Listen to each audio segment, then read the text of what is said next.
Hello అండి. Welcome to Swarna the middle class. ఇవాళ మనం టేస్టీ అయిన దాల్చిన చెక్క టీ ఎలా పెట్టుకోవాలో చూద్దాం. ముందుగా ఒక బౌల్ తీసుకొని అందులోకి ఒక గ్లాస్ పాలనైతే పోసేసుకుంటామండి. అందులోనే మనం ఒక టీ స్పూన్ అంత టీ పొడినైతే కూడా అందులోకి వేసేసుకుంటామండి. ఇప్పుడు అందులోనే మనమైతే చిన్నగా కట్ చేసి పెట్టుకున్న దాల్చిన చెక్క ముక్కలనైతే కూడా అందులోకి వేసేసుకొని ఇప్పుడు దాన్ని అయితే మనం స్టవ్ మీద పెట్టేసుకొని వేడి చేసేస్తామండి. ఓకేనా అండి. ఇలా వేడి చేసిన తర్వాత మనకైతే పాలైతే ఇలా పొంగుతాయి కదా అండి. ఇలా పొంగిన తర్వాత మనమైతే ఒక స్పూన్ తీసుకొని దాంతో కలబెట్టుకోవాలండి. మరి బయటికి పొంగిపోకుండా అలా పొంగిపోకుండా చూసుకుంటూ మనమైతే ఒక 2 to 3 మినిట్స్ దాన్ని వేడి చేసుకుంటే రెడీ అయిపోతుందండి మనకి టీ అనేది. సో ఇప్పుడైతే మనం ఒక గ్లాస్ తీసుకొని అందులోకి చక్కెర కానీ బెల్లం పొడి కానీ ఏదైనా వేసుకోవచ్చు, అది మీ ఇష్టం.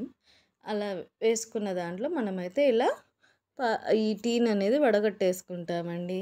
అలా వడగట్టుకున్న తర్వాత దాన్ని బాగా మిక్స్ చేసుకొని మనం తాగేయచ్చండి. అంతే అండి, టేస్టీ అయిన దాల్చిన చెక్క టీ అయితే మనకి రెడీ అయిపోతుందండి.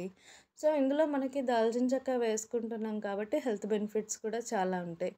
దీన్ని ఎవరైనా తీసుకోవచ్చండి. సో ఇదే అండి ఇవాల్టి వీడియో. ఈ వీడియో మీకు నచ్చినట్లయితే please do like, share and subscribe అండి. అండ్ ఇలాగే మరిన్ని వీడియోస్ మన ఛానల్లో ఉన్నాయండి. And thank you for watching this video అండి.